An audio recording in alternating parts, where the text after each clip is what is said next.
Hello everyone, it's Olumayowa Victor Ogonshola from IDPS Consults Netherlands.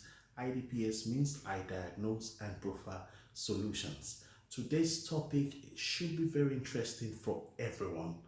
I mean, whether you are a student in any university anywhere in the world, or you are an industry professional working in any sector anywhere in the world, or perhaps you're an entrepreneur that you have your own business anywhere in the world, what I talk about today should be interesting for all of us.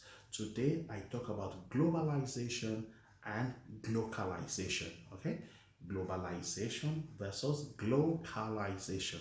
That's what I talk about today. So, what is globalization? Globalization is the process of interaction and integration among people, companies, and governments around the world. So, when companies and governments from around the world interact with each other, globalization is taking place. Okay, globalization has really grown and has come to stay due to the advancement of transportation and technology. I simply remember that when I was in England, you could take the Flixbus from London to Scotland. You could take the Flixbus from London to Brussels. Yeah, that's very possible. Also, right now, you can take the train from any European city to any other European city. That's transportation aiding globalization. Okay, advancement in transportation leading to enhancement of globalization. Also, the advancement of technology has really made globalization come to stay. At one click, you can send an email from Amsterdam in Netherlands and you pass your message across to someone in Tokyo, Japan. That's globalization happening there.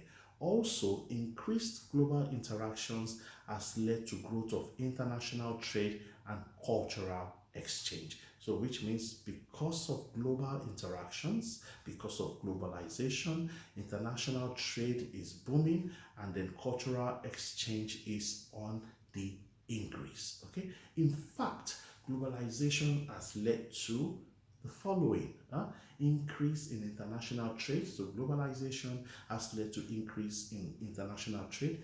Globalization has led to companies operating in more than one country. So you have Toyota, for example, which is a Japanese country, and you have Toyota in Nigeria, and that's globalization. Okay, there's free movement of capital, free movement of goods, free movement of services because of globalization. Also, there's a great dependence on global economy because of globalization. I think I should give a practical example of globalization. Take, for example, Toyota. Toyota is the automobile company from Japan.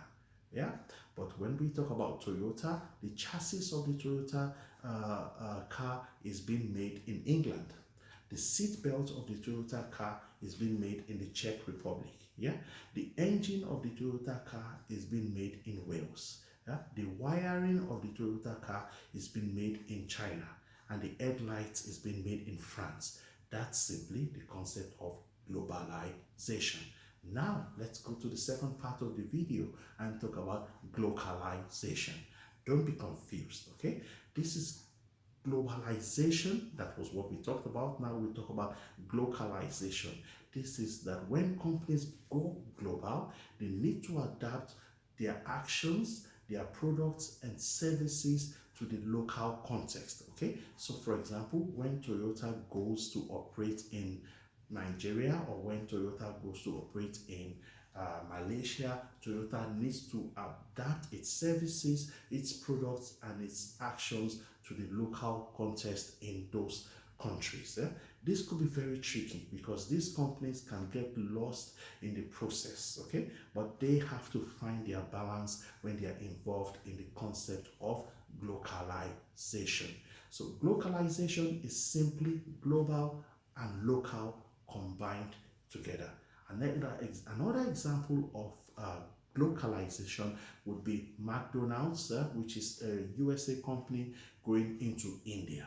Okay, when McDonald's went into India, because of religious reasons and religious beliefs, the McDonald's beef burger, which was very popular in the USA and in other Western countries, was not popular in India.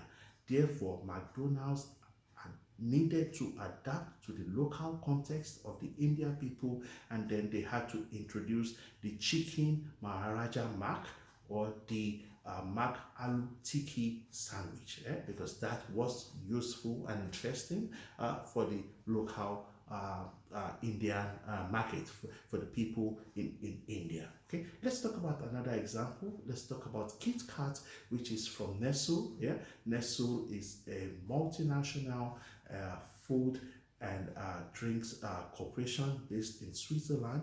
And when Nestle was making Kit Kat in Japan, they decided to make the Kit Kat mini green tea, and that's another example of globalization. So, globalization could simply be the concept of thinking global but acting local. So, ladies and gentlemen, I just talked about globalization and glocalization. I hope you find that interesting.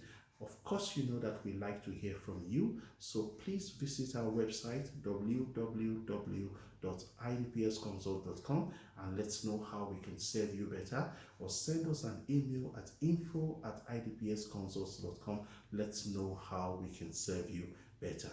Please, you can click the subscription button on YouTube so that you get notifications whenever I put up a video. If you like this video, please give it a thumbs up on YouTube, share with family and friends as well. We love to serve you. We love to educate the world. As you know, I will not go until I talk about my passion, and my passion is that Africa must develop. Therefore, I say, are you an African anywhere in the world? Keep working towards African unity and keep working towards African development. Africa must develop. This is where it comes to an end in this video. Therefore, I like to say in English language, thank you very much. Dutch language from the Netherlands, thank you all. Yoruba language from Nigeria, West Africa, Eshe. Bye.